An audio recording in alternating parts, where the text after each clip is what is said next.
বন্ধ বন্ধ বুঝি না পড়ালেখা করো দাদা মুরগি পালন লাগবে না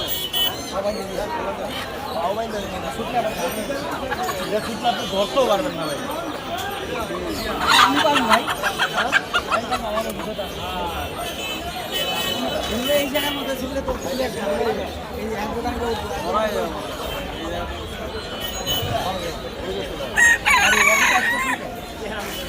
আমি তো ওই ভয়ই করছি যদি ছুটতে যাই আরে টাইট করি নাই তো আপনি তাহলে বুঝেন নাই ভাই